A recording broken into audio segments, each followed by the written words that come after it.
What is going on, good people of the internet? It is time once again for us to get back at it and talk about everything that we care about as Black nerds, as African American nerds, as blerds, whatever you want to call us. We are back to talk about like the things in nerd culture that frustrate us, that puzzle us, that we enjoy.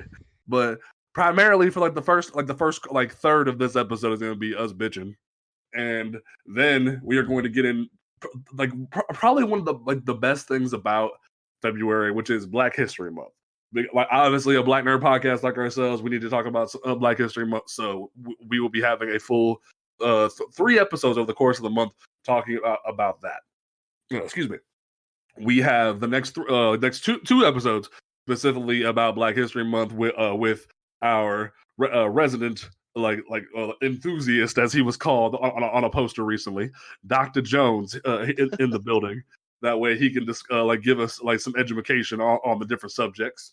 And then February 20th, we will be having a special guest, a co-writer of Bitterroot and author of the new comic coming to Image Comics. On the stump, we will be having Chuck Brown join us for the evening on February 20th, which will be released on the 21st because I am horrible with dates. And then the last week of February, we will have Dr. Jones once again helping us out with some good information about Black History Month. So let me go ahead and introduce myself and my cast. Once again, my name is James Portis, your resident mic on the thing here that I speak because it's tired and I'm tired and it's been a long week, y'all. But we are here. To my left, we have the doctor himself, but apparently not the doctor because we got our first ever Black woman doctor on Doctor Who recently, but that's not him. Dr. Aaron Jones, how you doing this evening, sir? I'm doing all right. I am ready to jump into these topics, especially the news things. I'm just so ready. Ooh, if you could have heard the pre-show, y'all, we might start having to release the pre-show on Patreon or some shit because we be going in. But I'm ready. Yes. Thank you, Black SpongeBob. Next to him, we have the man who never sleeps, who helps with the children and lives on planes. We have Marcus. How you doing this evening, sir? I'm motherfucking tired. But Aaron and Marcus, y'all haven't been joining us as of late. We've been covering Power Rangers, but it's good to have you two back. Right, yeah. It's Black History Month, so it's all blacks on deck. Yeah. Well, Andre's not here, but he had to work, so that's a different story. But next to him, we have Afro Baggins himself out here rolling with the ladies now that he's single. Mr. Travis Tucker, Boy, how you doing? You don't. Put this whole business out on the street. God damn. Front Street. James is Ezale. I swear to God. Hey, man, I'm your wingman. I got you. Don't worry. Hey, Smokey back here taking a shit. I ain't gonna tell nobody else. Oh, no. Smokey back here taking a shit. Smoke it. Smoke in the mouth and out. I ain't swatted in the world before. Over here, it look like you taking a shit. Hell. Yo, I wasn't expecting that shit. Okay, hold on. Woo! All right. And next to him, we have the woman who is also dying of laughter, but is also furious at the current issues we are about to be talking about this evening. And also who works herself to death more and more every day, but still has a tasty plate of wings for you every time she goes to work. Jasmine, how you doing this evening? Why are you always gonna hype up my job, my other? I mean, your wings are the bomb. You even admit your wings are the bomb. Okay, listen, they are the bomb, but they don't need no extra. What you call it? Advertisement. Promotion. Yeah, promotion. I don't want people knowing where I work. They're gonna come over here and be like, "Hey, you're the girl. You're the one singular girl on this podcast that I listen to." That'd be so freaking weird. Hey, but you rep that with pride though. Like you defend yourself. That's amazing. Okay, that's fair. But if any of my coworkers come at me like, "Hey, you really like Power Rangers," I'm talking to you, James, specifically with my fists. Ooh. Damn. Oh Lordy. Okay. Well, Wings sound good. They do sound good, don't they? I'm kind of hungry. All right. And don't forget, folks, you can listen to this podcast on Apple Podcasts, Google Podcasts, Stitcher Radio, Spotify, YouTube. I am working on getting us on iHeartRadio for those people who enjoy that app, but that will be a thing here soon for anybody who enjoys that. And you can also follow us on Twitter and Instagram at Blerd Grounds. You can check out the website on Comics Ground on Twitter, Instagram at On Comics Ground. And you can check out the website on comicsground.com. Put some hyphens between those words. So it'd be like on-comics-ground.com. And that where we have all of our reviews, previews, solicitations every weekday for you good people. All right. Now we're done with the promotion. Let's get right into it. So, the beginning of the week happened right as we turn into Black History Month. Crisis has already begun. No, I'm not talking about the lack of there being an impeached president, but that's not this show to talk about.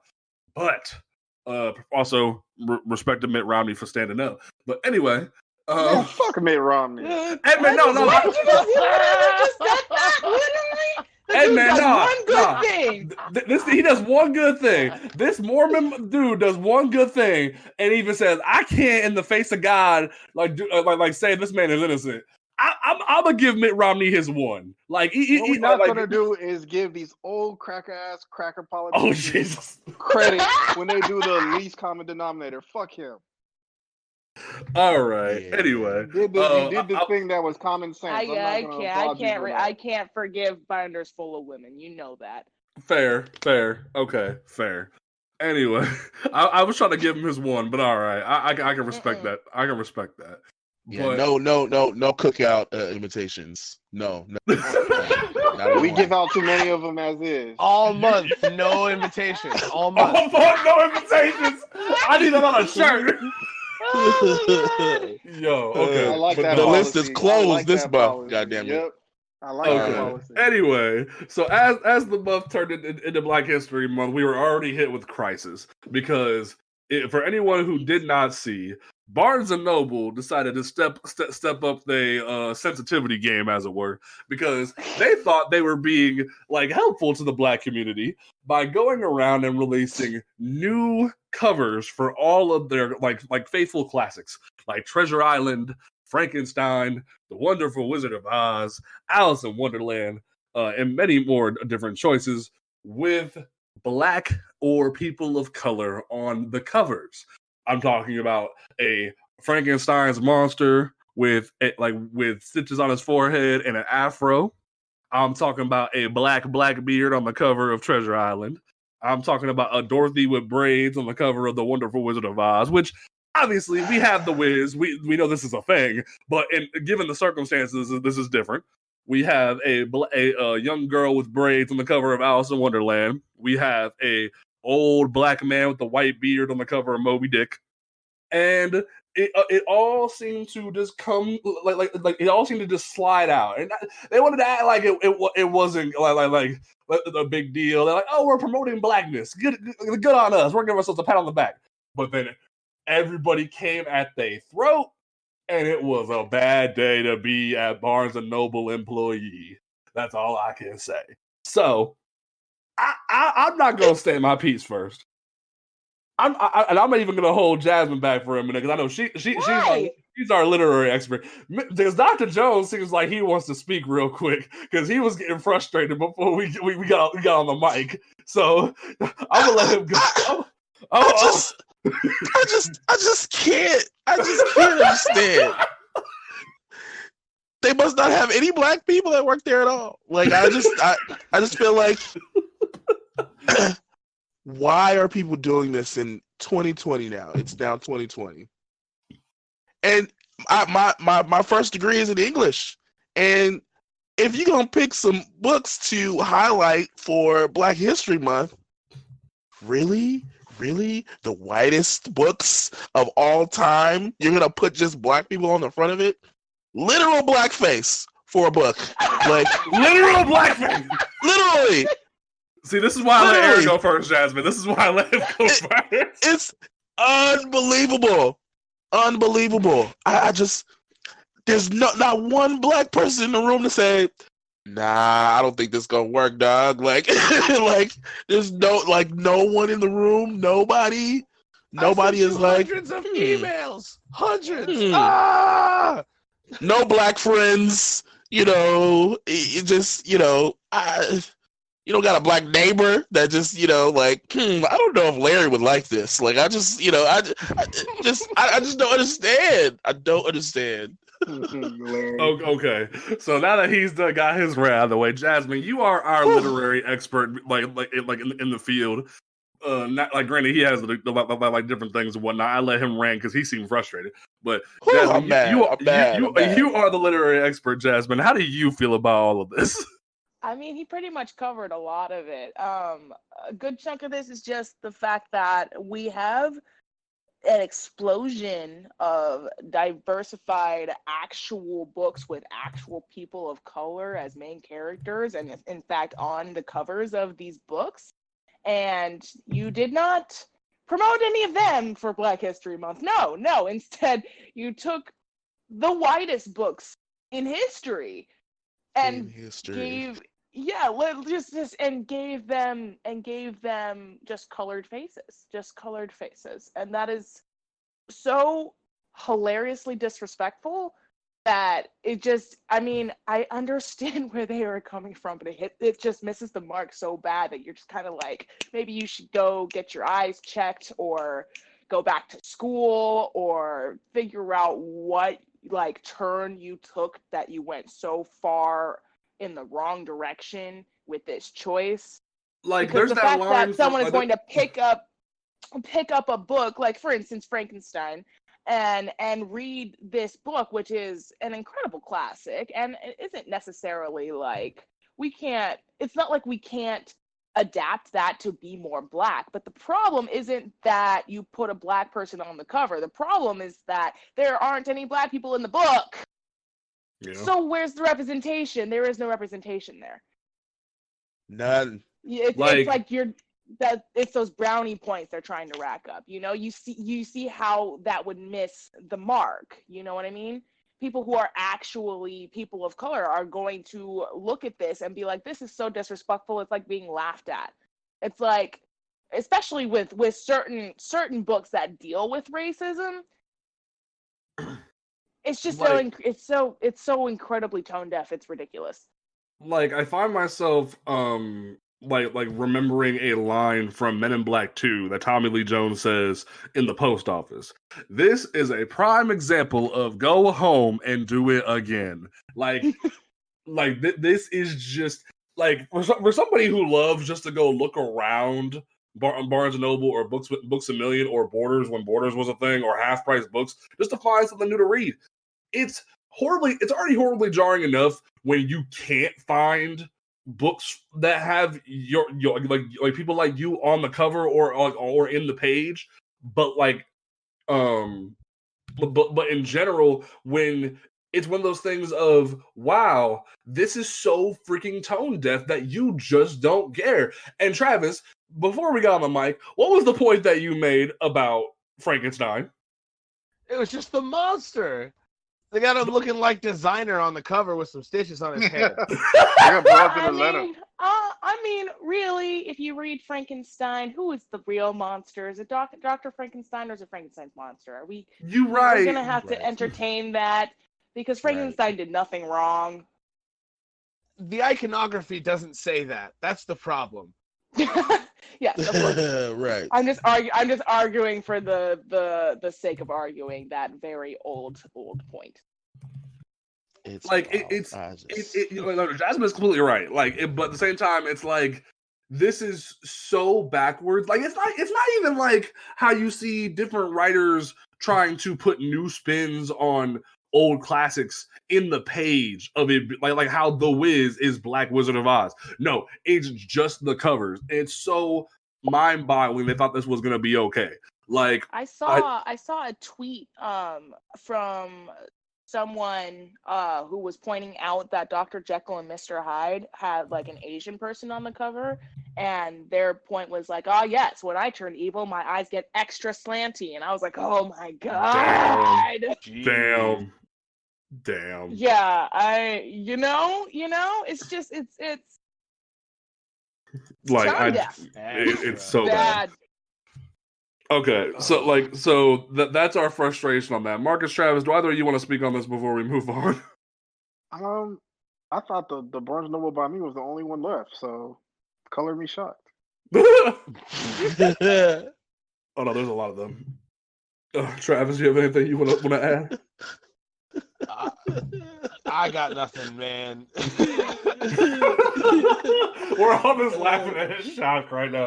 Okay. Marcus said color me shocked. Oh my gosh. So from there, we go into something a little bit more lighthearted, but also what the hell. So today we were greeted with a trailer for a new movie starring Chris Rock and Samuel L. Jackson. Now, when you hear those two in a movie, you're like, wow, that's a really good idea. But then you hear it's a spin-off / continuation of the Saw franchise. And you immediately go, who in the name of hell thought this was a good idea? And then the trailer keeps playing, and it says, from executive producer Chris Rock. And you immediately just look at the person next to you and go, why? Why, Chris Rock? Why did you think this was a good idea? Let's also think about the way the trailer kind of like winds you through this, like, hey, look, Chris Rock is a cop. I know you can't believe it, but this is what's happening. And then, like, then it hits you later with the fact that, oh, this is a part of Saw. Gotcha. I mean, I'll go see it, like, to laugh my ass off, but I don't know. I won't take it seriously at all. I'm 100% here for it, and I'm not saying that ironically. I am seriously here for it. Now, why is that, I mean, Marcus? Chris Rock had this idea himself and went to a movie studio to sell it, and they went with it. So it must be something promising about it. Because it's Chris Rock. I think there's more stories to want. tell within the Saw universe, because after Saw 3, the movies kind of really went off the rails. Like, to the point There's where more than a Saw 3? Okay. Yeah, there's like 5. 6 of. Oh, there's 6? Like I thought it was only 5. Bro, there's far too many. There's like 6 or 7. Like, there's 6 movies. There's 2 video games. They just got added as DLC to Dead by Daylight, one of the best horror games there is right now. Like, they keep going, and the reason why I'm saying why Chris Rock, like, is because you could have followed in the same footsteps as Jordan Peele and just made a new franchise for Black people to gravitate towards. But instead, you chose to make it a Saw spinoff.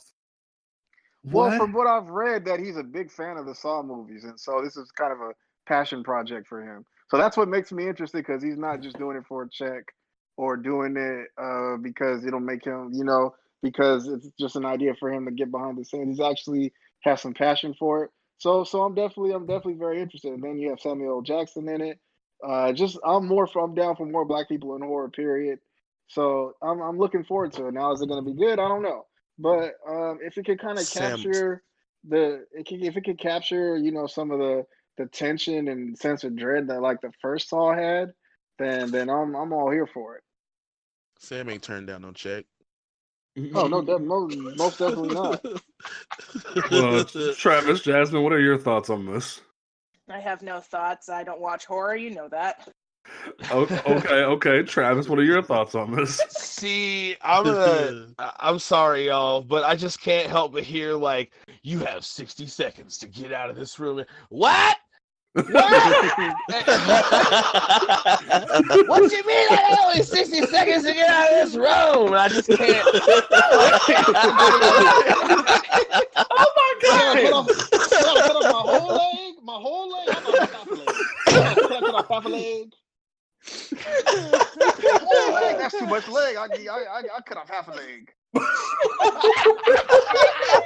I was not expecting that.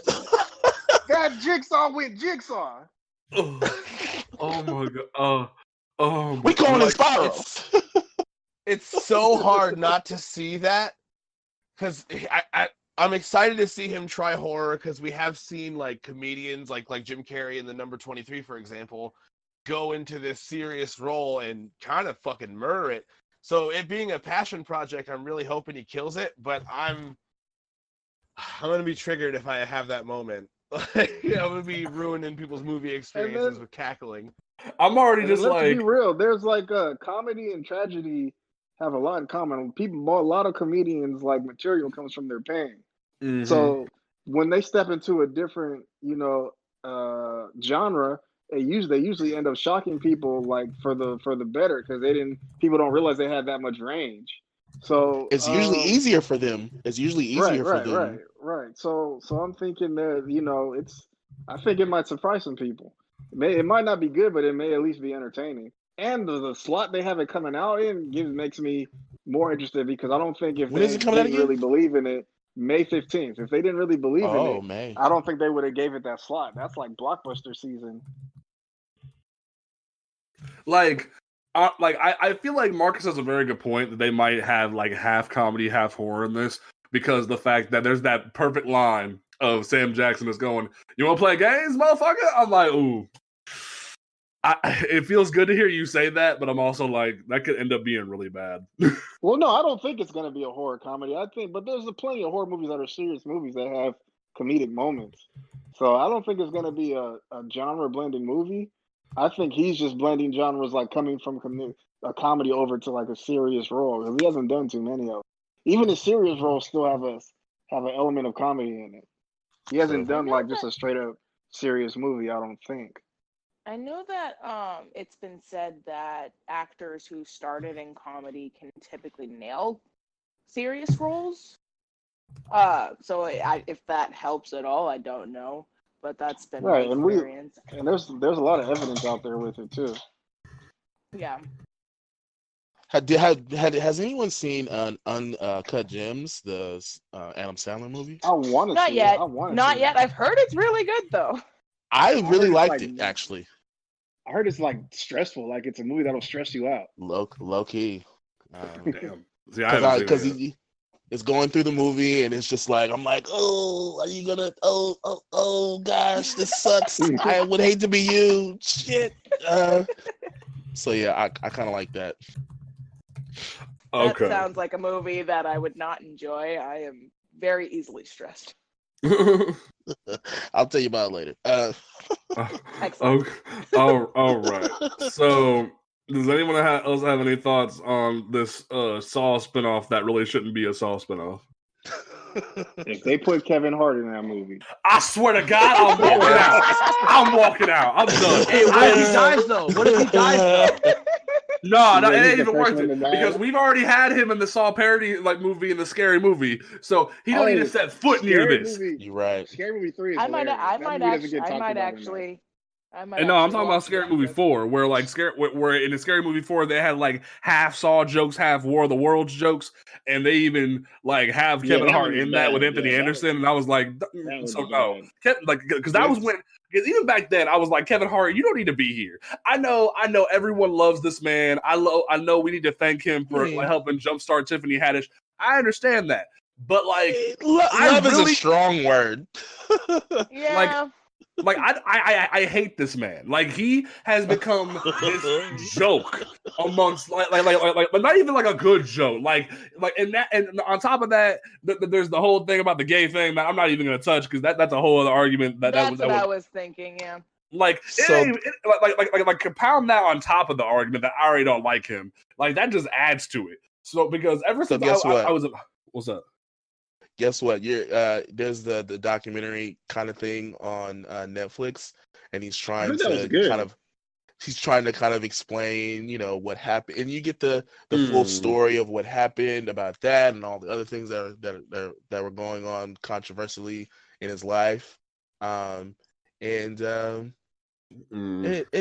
doesn't necessarily make him seem likable. I mean, it doesn't really help his case at all. He's just cut, when you get popular and you get money, that doesn't mean you're automatically now this saint that is, worth listening to outside of your movies and your jokes. Like, it doesn't make you more insightful just because you have money now. Like it doesn't do that, And so, normal people, when they get money, they're the same people sort of, but now they have like more power and access to things, and kind of doors open for them, and they, they still, can work hard and all that other stuff. But like, he's obviously someone who was, had, a mediocre intelligence, but he's funny and entertaining, and he's still pretty dumb. And so if you want to see how dumb, watch it on Netflix. It's interesting. I have been avoiding it. Okay. No. Everybody's shitty one way or the other. The sooner we understand that, the sooner we'll stop looking up to these famous people. Exactly. Because we're all shitty one way or the other. It didn't make him a better person to me to see that. It just like, oh yeah, so you're just this dumb. Okay, that's fine. That makes sense. All right. So we are kind of going over on time, but we'll try to squeeze this last one in before we let Aaron take over. But Jasmine, you brought this to my attention, so I'll let you engage the argument, the conversation here. I mean, I want to start by saying that I don't know a lot about the topic, and therefore I don't necessarily have the space to talk about it in depth. I just wanted to bring it to people's attention because it is happening. But as an Arrow Ace person who is not gay, I don't really have the context to really speak on it. But I wanted to talk about the Jamil conversation that has been happening. Mostly I've been seeing on Twitter, where basically she was chosen to be a host and or a judge on a new HBO Max show called Legendary, which is about ballroom culture, and it's like a reality competition show about ballroom, which I didn't even know was a thing until this whole thing blew up. But essentially what it is a type of I think it's a type of drag specifically for Black queer people who I think I saw that it was like centered in New York or something like that. It was brought back into popularity with the TV show Pose, which was really good from what I heard. I haven't seen it, but I saw a lot of people who were involved in it, and that is where I know the term from. And basically, the backlash that happened was people saying that she doesn't have ballroom experience, and then her responding with essentially coming out as queer. I've actually seen a lot of tweets of hers that have alluded to this before her official quote coming out. So, I mean, I don't think that she's lying about it, first and foremost. A lot of people have accused her of using her queerness or conveniently coming out now to excuse her involvement in the show. I don't think that's the case, although I do agree that her bringing that into question is not the point of that other people who are accusing her of stepping into a place that she doesn't have a position in. I don't think that's what they were trying to say. It's a very, from what I understand, ballroom is a very protected community specific for a certain type of drag of people of color, queer people of color who do or participate in this practice. And what they were saying is that she didn't have experience and didn't have any background in it, and therefore couldn't speak on it, especially as a judge. So I totally understand that. But the backlash that happened then dissolved into things like biphobia and racism, and just talking about a lot of things that we kind of failed intersectionality wise. And that was bitterly disappointing. And I wanted to bring it up. Maybe we could delve into it in a different episode, but I wanted to bring it to awareness because it's just been kind of a fiasco all day. So, yeah. Okay. It's this thing where oh no, go ahead. It's this thing where people try to come to the rescue for, maybe themselves or for a community, and then it it brings out all these other things that just make it worse and is Yeah, actually not helping. Like, she has a history of, like, for lack of a better term, perpetuating the white savior role. She's not white, I should mention. She's not white. yeah. I totally get that. But she does fall into a certain type of stereotype that seems to step into places she doesn't have access or background in an attempt to help, but it typically ends up stepping on people who do have background in it and are that type of minority and stuff like that. So I understand the frustration, because especially, again, she does have history of it. What I am upset about is that it seems to have been less about her as a person doing this thing and more about what she represents and how we are failing as a queer community to recognize intersectionality. That is what is really frustrating me. See, may I don't want to cut you off. Well, no, go ahead. I Okay. was mostly just wrapping up. A lot of the takes that I've seen have been about her either being bisexual and therefore not queer enough to qualify as being knowledgeable in this background, in this community, and then from there, bisexuals and pansexuals have been like, well, that's not entirely fair, you're erasing us from the community. And then, like I said, it's just a lot of infighting and a lot of really frustrating takes that I think is taking away from the actual point, which was the fact that she, regardless of whether she's queer or a person of color, literally does not have any knowledge of this thing that she's stepping into. I think that's what the point was. Yeah, and like for me, I've kept, as someone who is bisexual, like I have, like from the jump, Jamila Jamil has been outspoken about these diet drinks that all the celebrity women have been like promoting and whatnot. So she's been putting herself in the limelight for a minute of trying to be an activist and whatnot. So while I will agree on the point that her coming out as bisexual is very ill-timed, I'm not gonna question anyone's journey. Your journey is your business, is your life. It's what you like. It's the same thing that happened with the one makeup lady recently, where someone outed her as trans or was trying to blackmail her for being trans. Yeah, that whole thing. Everybody's journey is their own journey. You cannot hold someone's journey against them. You cannot blackmail them. That's not your choice. So I'm not gonna tell Jamila Jamil whether she's bi, whether she's queer, whatever she chooses to identify as, or whether she whatever she is in her heart.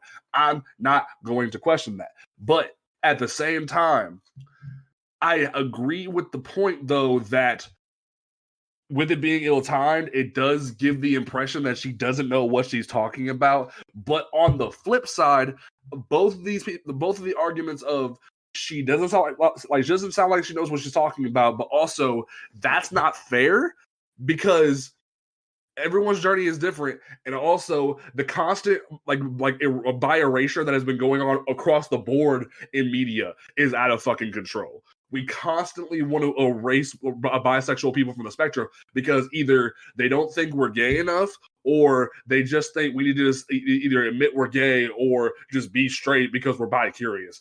F that shit. Whether you're pan, whether you're bi, whether you're ace, whether you're trans, it does not matter. You are valid, goddammit. So stop with this erasure bullshit. Stop acting like the gays are the highest tier of LGBT there is. Wow.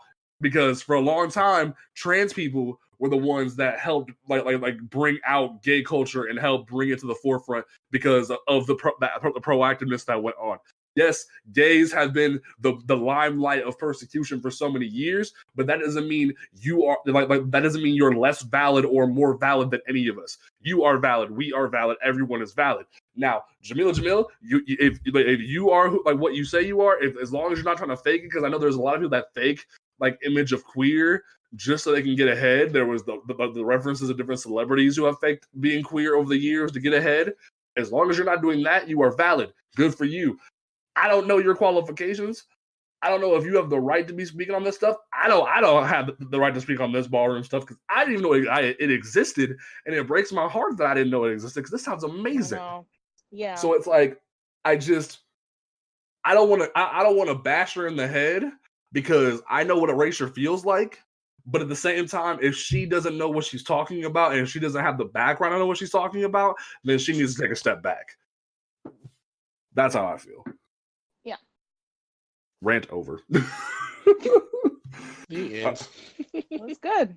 Okay. That's good. Sorry, I didn't mean to like take over that whole conversation. No, it's good. That's pretty much that's pretty much my stance on it. I am less frustrated about her specifically and more frustrated about how the community exploded and turned on each other. That is very disheartening to see.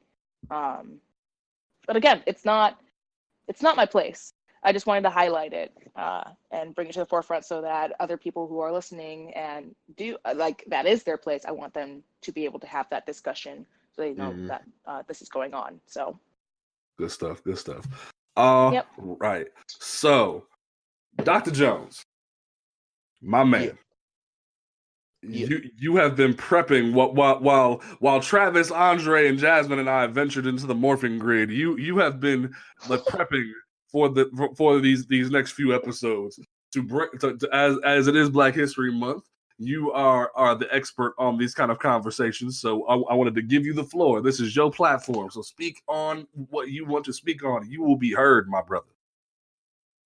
I appreciate that. You always you're a good introducer, coming to the stage. But I appreciate that. Thank you.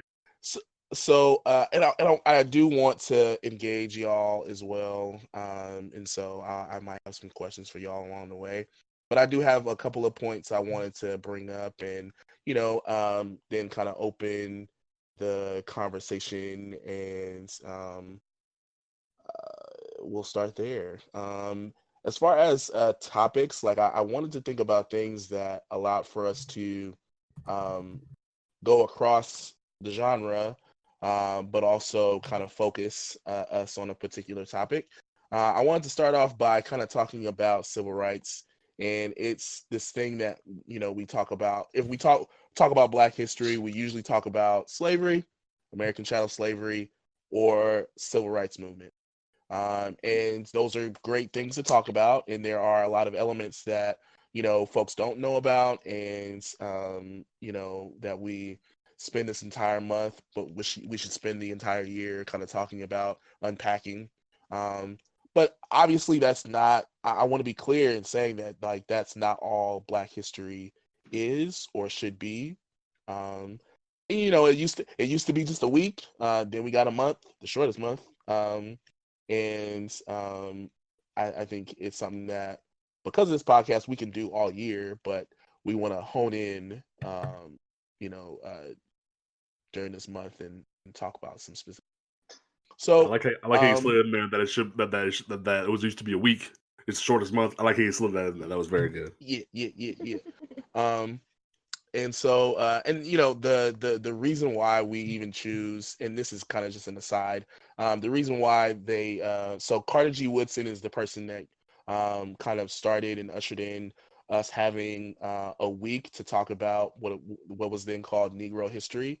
And Carter G. Woodson is usually called the father of Black history.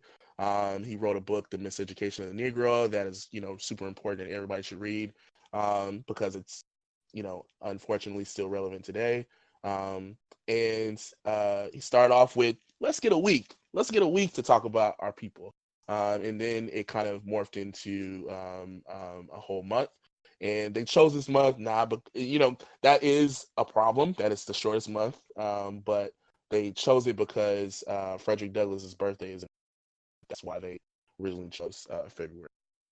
But anyway, I just wanted to engage y'all real quick before I jump into more things. Why is it important for us to talk about this particular movement?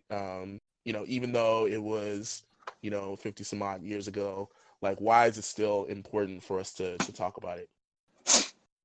60 years ago now.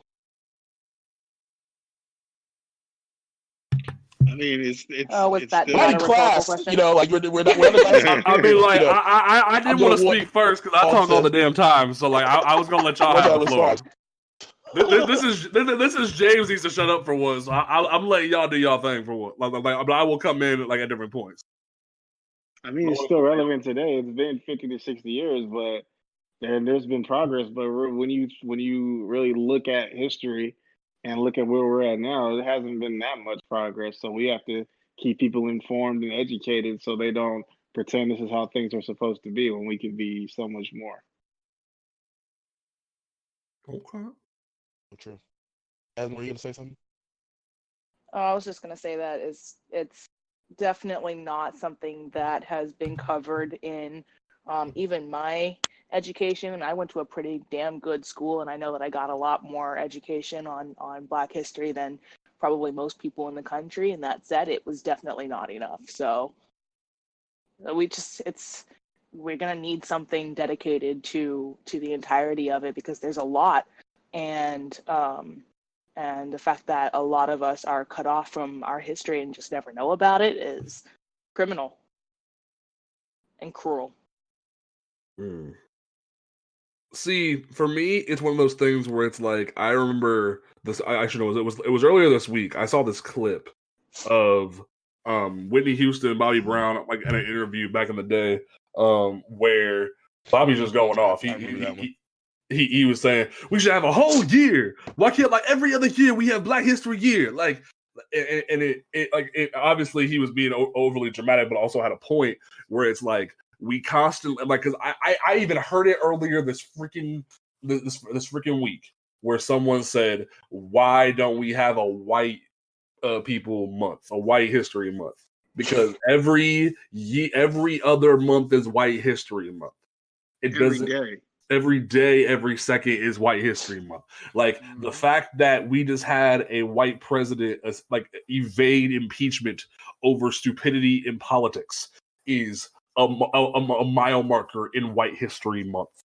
So it's this sad thing that we have going on that we don't talk about our history, and it gets to the point where I was even seeing people like throughout Black Twitter going, we get tired of having to constantly represent our Blackness because of the constant fight we go through. Why can't we just exist? And it sucks. So when even though we need to talk about it, I see a lot of people getting fatigued of talking about it. So yep. I think more than ever we need to stay emotional strong. labor. Yeah. So like I feel like more than ever we need to stay strong, but also like talk about what matters to us while also uplifting us. All right. Well, for the shorter, the most frank reason why I think it's so important is because like being mixed, and a few of you guys are mixed as well, like 50, 60 years ago, our parents and even ourselves were at great risk of death for even being Black mingling with whiteness. You know what I mean? So I think it's really important to kind of navigate that history and know where it came from and how it's like the one drop rule and all kinds of shit like that still is around. It's baffling, but it's important. Definitely. Appreciate all y'all who have shared. One thing that someone just said that made me, really remember this Zora Neale Hurston quote. If you're silent about your pain, they'll kill you and say you enjoyed it. And so, like, if we don't remember and talk about it and make other people remember and keep it at the forefront, like they'll say, oh yeah, that was never a thing. Like that was a long time ago. That's not a problem. And I'll talk more about why, like, all the things you mentioned about the fact that things are still going on. It's we're not so far removed from it, because there are people literally still living today that encountered through some of these issues. My mother, for instance, like she lived in Arkansas in the 60s, and like she lived this every day. She remembers seeing the day that Martin Luther King got shot on TV. She was 10 years old. So these things aren't just history; they are really connected to us today. And so why are we talking about it now? Like, what does this have to do with comics, being nerd, and all that stuff? Well, we talk about like the golden age of comics, and we talk about comics that are meaningful to us today, and we don't talk about the actual context in which these comics were created. We talk about the golden age, but it was created at a time where people needed heroes.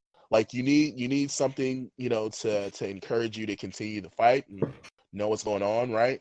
It was something that was used in the world wars that kind of kept morale up.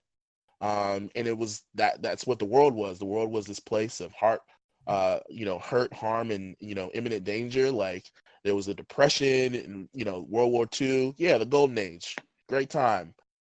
And comics helped to kind of encourage us and all that good stuff. But the Silver Age is so relevant to this right now because like during that time was the civil rights movement. And I don't think a lot of people realize the important connections between the civil rights movement and comics. And I'm not just talking about the slew of Black characters that started to emerge during this time period, which is also really important. And it's obviously not a coincidence. And it's not even, I think it's funny that it's not even Black writers and creators saying, hey, we need to have representation. It was white folks that were like, hey, we need to have heroes that are more diverse. We need to have representation for the folks that are going through this weird crazy time. And this is something that was just bubbling up at this time, right? If I may chime in, Panthers. Dr. Jones, like 2 seconds. Jump in. One thing that did factor into that, which is like it's kind of a time jump, but one thing of note, reason why it was more needed for white people to come to the forefront, like Jack Kirby and Stan Lee or other people, to create these Black characters, because not only prior to Black Panther existing, there was a lot of caricatures of different of Black people in comics, very big-lipped, very like focused on comedic versions of Black people as sidekicks.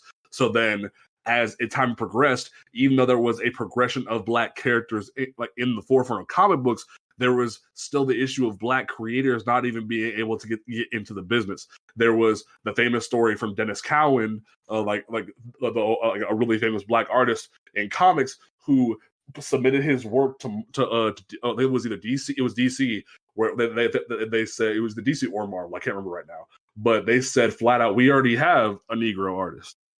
And he was like, can we have another one? And they're like, I don't know. So it's like, there's a lot of factors that go into it, but also there is the issue of a lack of representation, but also like there was a rise of it around the civil rights era.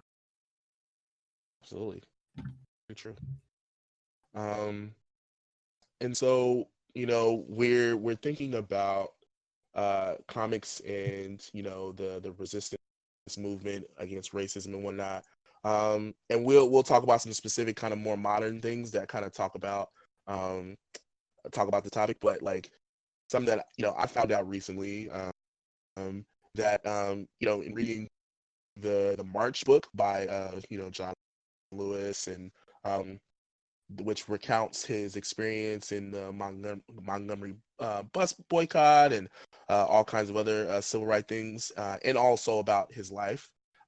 There was a comic that like helped inspire him, and it was a book that folks were passing around to kind of bring to the forefront the idea of resistance, and using these particular methods to try to uplift folks and to say like you have a game in this fight, you can make a difference. And it was called the Martin Luther King and the Montgomery bus story. And it was created in 1957, and it actually John Lewis was a kid at the time, and he was like, yeah, I want to be involved. I want to do this and be a part of this. They were passing it out to churches. They were passing it out to people who were on the bus. They were passing it to people out in the street. And it was a big deal. They had to, the folks who did it are some folks called the Friends of Reconciliation. And they got, they were like folks that, the artists were that like did like kind of more like funniest cartoons and comics at the time, like Rin Tin Tin and some other things that are really obscure now. And they got MLK's approval to put his face on the front and to have him be involved. And guess who? You're not gonna guess, but the narrator of this book, very random, but his last name was Jones. Jones was the narrator of this book, which is hilarious. And just talking about how the impetus of the civil rights movement as we know it, from the early 50s to stretching all the way to the 70s, but this is kind of the early time, right? And yeah, this book inspired John Lewis to get involved, and he's like one of the folks that are still around who march with and did as a very young person. He was someone that people didn't pay much attention to until they heard him speak, and he was a kid. He was a student, and he was standing among these giants like Whitney Young and A. Philip Randolph and the heads of the NAACP and the Urban League and SNCC and all the stuff. And he's just a kid, but he's down for the cause, obviously. And so fasting forward to 2015 when he's writing this book. It's a really awesome book, and there's 3 I want to say volumes, because they're a couple hundred pages each, and they're kind of following him throughout his life. So they're pretty dope, and it uses a lot of it just kind of shows and uses this element of like black and white and really good storytelling. But that's a kind of a literal example, and there are other examples. There are books about Nat Turner. There are books about about Frederick Douglass, and various comic books to use that are great teaching tools and ways that folks kind of can teach kids. And I had like versions of that when I was in elementary school too. But what I want to talk about as well is kind of the not so obvious kind of examples. Two really big examples, and then I'll shut the hell up. And the first is probably a lot of folks can guess, X-Men. Something that was created during this time period in 1963, and there's a lot of kind of debate whether or not Stan Lee was intentional about Professor X representing Martin Luther King and Magneto representing X. There are some folks that say yes, it was definitely a thing. That's what he was thinking of. There are other folks that say no, he was definitely not.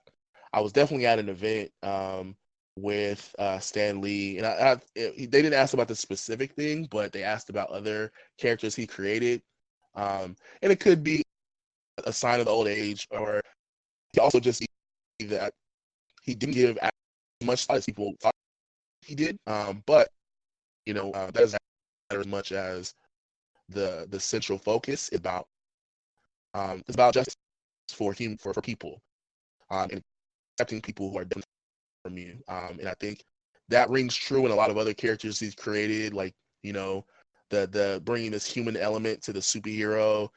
Whether it's the Fantastic Four with the Thing and him being ugly and having to come to terms with some of that. Spider-Man, being this kind of this kid with a lot of problems, but he's still a superhero. Thor, like the original Thor, and Donald Blake being his he turned into Thor from Donald Blake, and he was kind of he was differently abled. He walked with a cane and whatnot. Then the Hulk, who has mental health issues, obviously, issues of abuse in his history, and leading to some imbalances when he got hit with gamma rays. So like his you can find in a lot of Stan Lee's work is about acceptance of people and really getting that understanding that, you know, we all have our flaws and things about us, and that we still deserve love, appreciation, and all those kinds of things. But you know, I say that to say that X-Men is a great allegory for racism and intolerance, and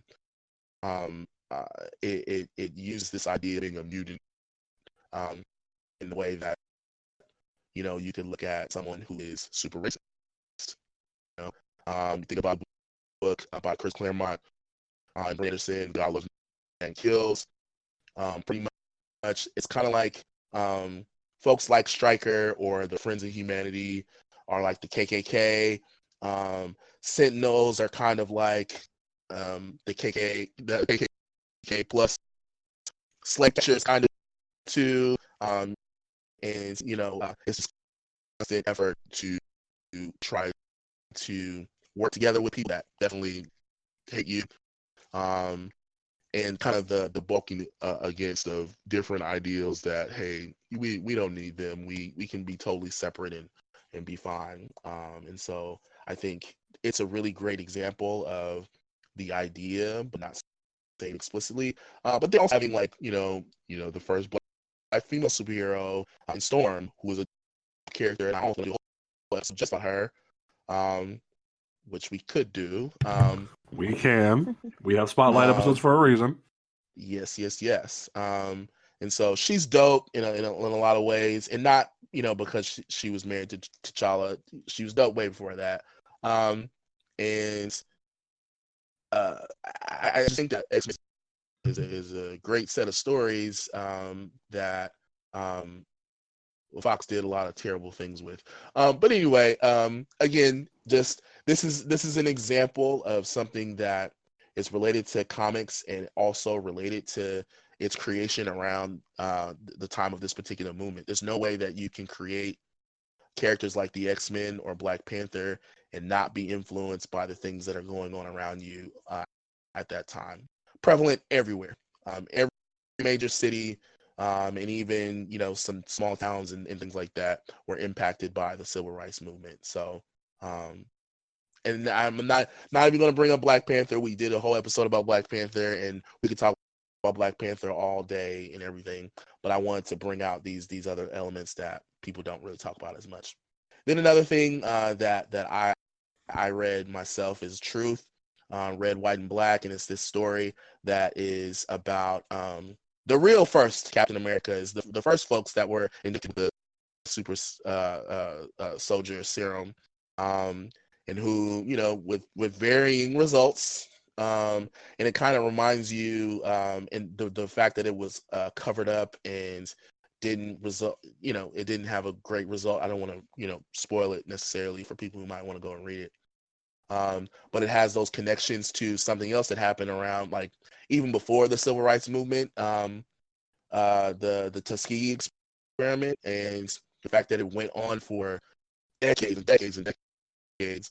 It actually has an impact on, you know, academic research today, because after they found out about it, they did this report, and they, you know, there's a lot of standards to doing research with human subjects. I actually had to take the training to do my dissertation, and Ooh. super important. And so essentially, there were these researchers that want to figure out or learn about syphilis, the disease syphilis, and what would happen if it went untreated. And they injected about 600 men with syphilis, and didn't tell them. They lied to them, and said, "Oh, you know, this is about bad blood, you know, and we're just trying to figure out how we can help you out with bad blood."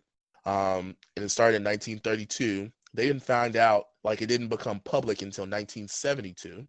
And so, and the study was still going on even after they found out the cure to the best treatment for syphilis was penicillin. Even after finding that out in 1947, they still continued to leave these hundreds of men, you know, deteriorating, you know, and going through all sorts of health issues. And so, similarly, that's what the story Truth is about. and it's a really interesting story, folks. I'm gonna check it out. There's another book that James kind of plugged me into, American Way, and I started reading it. I started reading it, and I'm sure it's gonna get crazy. So are there any other like books y'all think of, James, that you want to talk about American Way more depth? Okay, I can do that. That kind of real follow quick. this kind of trend. I can do that real quick. So, the original American Way book, I don't have the date in front of me, but it came out in the early 2000s. It was a book, like it was a comic that came out on the original Wildstorm banner, but then the sequel, Those Above and Those Below, came out under Vertigo because Wildstorm had folded into DC. So when American Way first came out, it was written by the man who wrote the screenplay for 12 Years a Slave, John Ridley.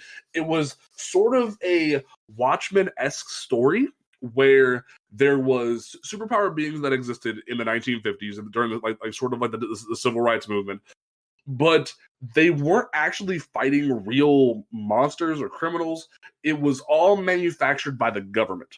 It was all manufactured by the government because there was one crisis, one time that happened that was real. But ever since then, there was no real threat for these superheroes to be a fight for.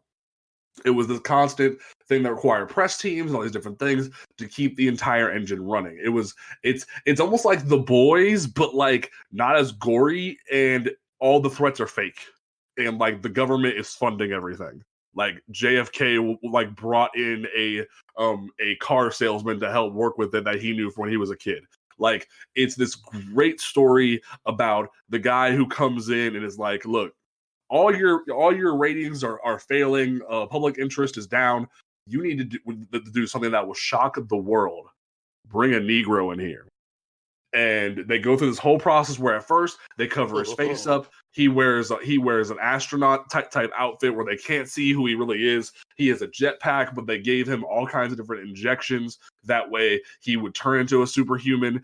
They basically made him Luke Cage, but with the added side effect of every bullet or every pain he would feel that hit his invulnerable skin, he would feel it. Like there was fucked up.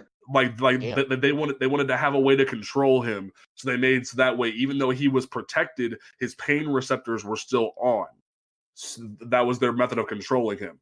But he would fight up against it, and as he's on this team, the Civil Defense Corps, there was a Human Torch type character called the Burning Cross who was Southern and never wanted the states that never wanted the states to be like united. So when a fight broke out against the Martian Manhunter type character that wasn't actually an alien, and his fate, the black dude's helmet got ripped off, Southern Cross is like, F that Negro, I'm going to the South and I'm creating the Southern Defense Corps. I don't want no help from the government. And like that started this whole thing. It's this really crazy book because when he's revealed to be black, the country can't decide if they want him to be a part of the team or not. So it creates this whole divide. He has brothers and sisters who are a part of the civil rights movement and are starting to radicalize and whatnot. But he's caught between the fact of he's working for the government and doesn't want to start being a part of it and whatnot, and it all leads to a head. And the story is amazing. I'm currently reading the sequel book, Those Above and Those Below, to do a Black History Month piece for the website, and it keeps the same velocity. The story is intense. Like I say, it's a modern Watchmen because it is. So I highly recommend it because it digs into your soul a little bit. And that's why the idea of the screenwriter for 12 Years a Slave writing a comic book, and then there's all these rumors that he might come write for Batman for a little bit. It's like, please, God, please give it to me. There's that. Deep. In terms of other books that are definitely focusing on just Black culture, I know David F. Walker did an entire graphic novel about the life of Frederick Douglass that you can pick up on Amazon right now. It's not even that expensive. It's a really good book. I in terms of Black history focused books, I don't really know a lot, and that kind of sucks on some real shit. Like I know one good one that isn't Black history focused is the current Image Book Excellence that focuses on the Black experience in a mystical society. Yeah. That is a really good one because it kind of flips the script on the idea of how Wanted or other things have this mystical like brotherhood that guards the world from themselves, and it turns out it's entirely made up of old Black families that came over on slave trade, but they all still know the magic and whatnot, and they have like 10 families left of the original society that haven't broken off or haven't broken the rules, and it's this father-son story. Apparently one of the core rules is that women aren't allowed to have wands, which really freaking bugs me, but whatever. Anyway, it's amazing story that just wrapped up its first volume, so I recommend that. But in terms of active Black culture books besides Bitterroot, which we'll talk about in a couple weeks, I honestly don't know, because there's a lack of them right now until it comes to comics. Right. There's only a few, like I said, that there's one about Nat Turner, there's one about Frederick Douglass, there's and I feel like, although the adaptations for Octavia Butler's books aren't necessarily civil rights based, they kind of are. There's Kindred, and they're about to do Parable of the Sower, or they just did it. Oh, by the way, there's a professor at my alma mater who focuses on Black comics and Afrofuturism and stuff like that. His name is John Jennings, and I'm trying to get him to come speak on our campus at our campus. Not gonna say where. And so we've been going back and forth on Twitter. So I would love to get him to petition. And he's an artist too. So he's the artist on the Parable of the Sower adaptation. So one more that I can recommend real quick that's not totally it's very political based and it has a focus on Black characters is American Carnage by Brian Edward Hill, that just wrapped up last year at DC under was it Vertigo? Yeah, it was Vertigo before Vertigo just closed its door. That was deep. I read that one. It definitely dives deep, not only from a biracial standpoint, but also just the amount of racism in the country. Yeah. So the main character, he goes in undercover in a white supremacist organization, and yeah, it gets crazy. Yeah. So yeah, I wanted to kind of bring a couple of elements, I feel like we could continue talking about elements of resistance and civil rights in comics for a while, but I just wanted to kind of drop a couple gems and see how folks are feeling. Let's go. And talking about it, and do a little round robin, and what are your thoughts? Are there additional things you want to bring up that are relevant to this topic? What's up? Well, were you gonna bring up the couple things you have on the notes here about modern the stuff that happened recently? I didn't get the Black Lightning stuff on here and whatnot. Do you want to talk about that, or do you want to talk about just other stuff in general? Whichever. I know that there are a couple of things that are going on as far as Black Lives Matter, that is basically a continuation, or there's genealogy and connection to the civil rights movement that are going on currently, and Black Lightning has definitely been one of those shows where they have not been afraid to talk about it or show it, and even related to the American Way show you talked about,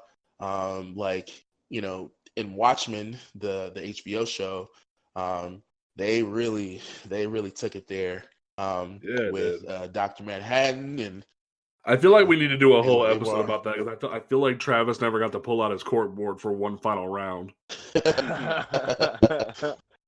Oh gosh, yes. Watchmen was I don't know, man. If there's if Blackish was like the outcast of TV, Watchmen was like the goody mob TV. What? That's an interesting. That's a really analogy. deep hip hop reference, but Deep cuts. whew, All right then.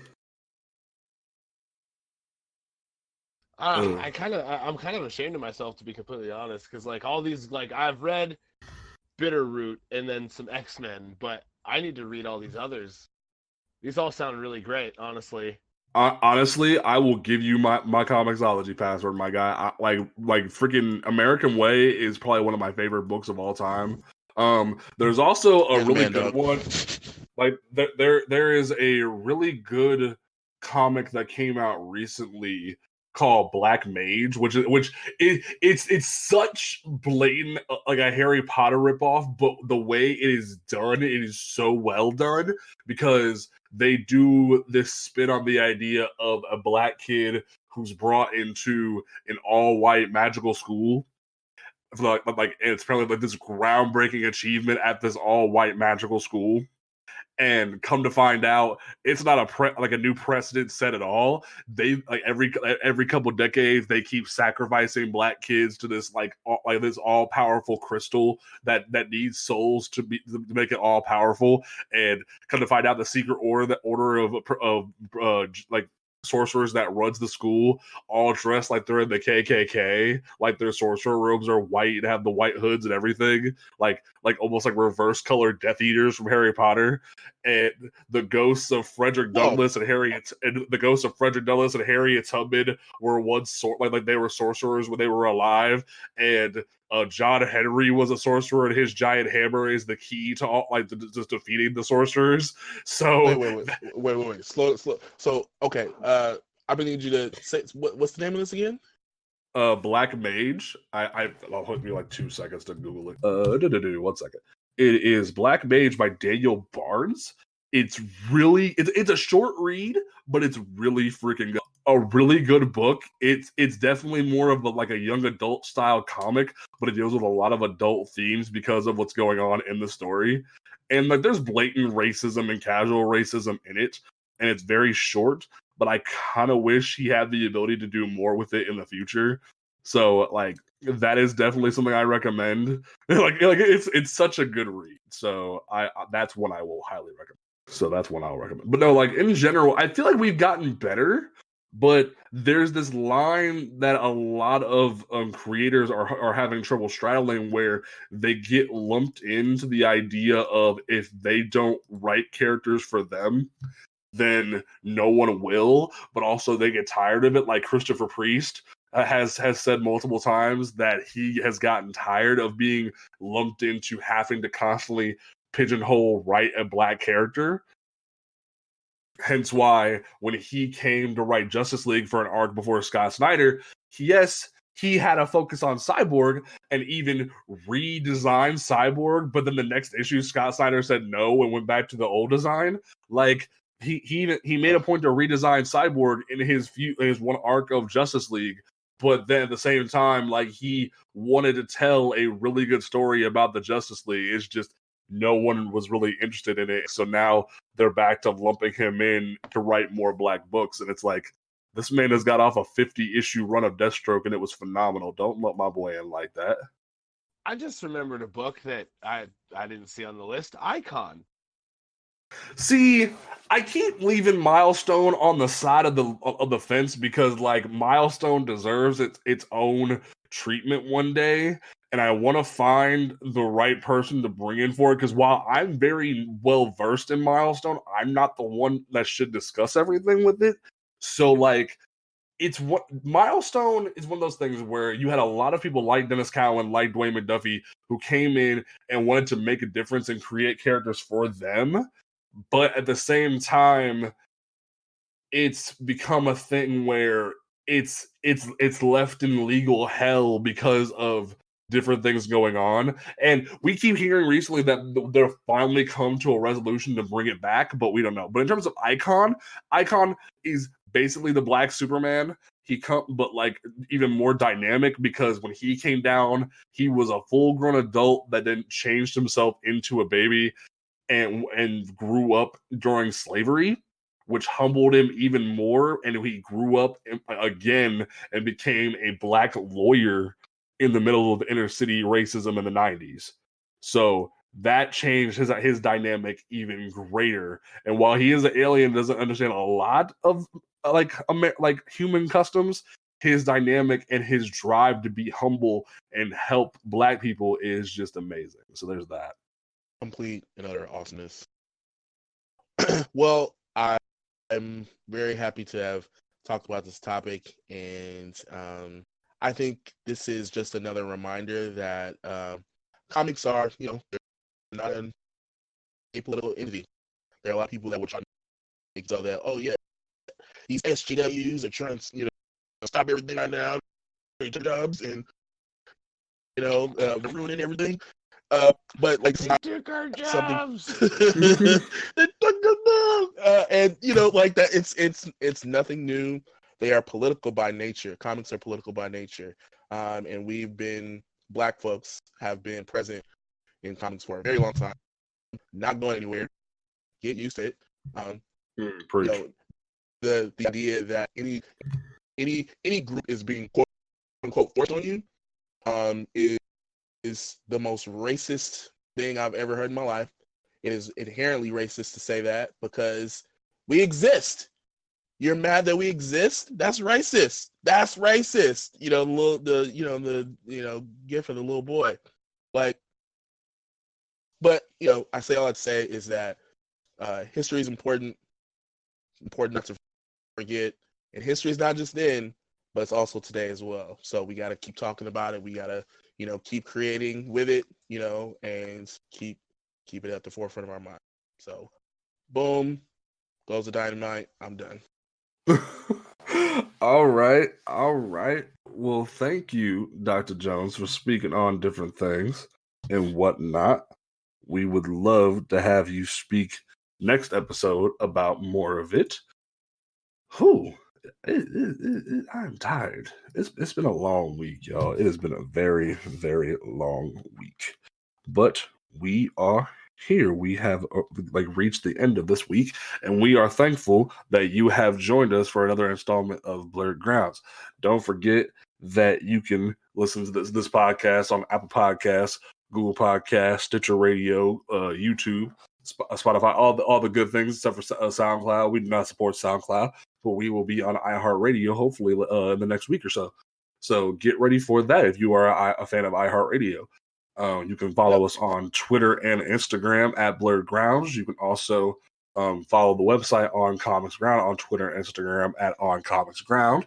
You can check out the website on comicsground.com. Put some hyphens between those words for us, and check out all of our reviews, previews, solicitations, and everything in between on the website every weekday. That's all we got for us. Dr. Jones, you were our instructor for the evening. Do you have any closing statements for the good people? Read a book. Lots of books. That's all I got. All right. Marcus, do you have a closing statement for this episode of Blerd Grounds? Nah, still tired. Okay. Travis, do you have a closing statement for this episode of Blerd Grounds? Read more books. I need to read more books, so read more books. Okay. My closing statement shall be like all of them said, please read more books. Representation matters. I will never stop saying that. Representation matters. If you, like we talked about with the Barnes & Noble thing, like we talked about, and like even with Chris Rock trying to make this damn movie, like make content that matters to you. Don't give up despite the racism going on. And read books that matter to you. If you want to see a book about that has your like someone like you on the cover that isn't just a cover, Google it. Do the research. I know we shouldn't be just like we shouldn't just be like looking for a handout, but like Google something, find a book. There's so many good books out right now, so read it. Don't be intimidated by the fact that it is a book. Like there's this dumbass line from a Eddie Griffin special that he did a couple of years ago, where he says reading is fun to mental. If you ever want to scare a white person, he says, go into a coffee shop or a Starbucks or somewhere and just read a book, and they will freak the hell out. Like, but there's that joke from the Boondocks band episode with BET where they didn't want black people to read, and because they wanted to dumb down society. Like, granted, BET doesn't do that. Like, Aaron McGruder was a little bit exaggeratory with that, but like, there is a force out there trying to stop us from educating ourselves and wanting to uplift one another. So never stop uplifting one another. And there's my soapbox. It's like in Harold and Kumar. He's got a weapon. It's a book. Secure the book. Yeah. All right. We will catch you folks next time. And also, Jasmine had to step away for an emergency, but she will be back on the next episode of Blerd Grounds to join us. So we will catch you folks next time right here on Blerd Grounds. Peace out.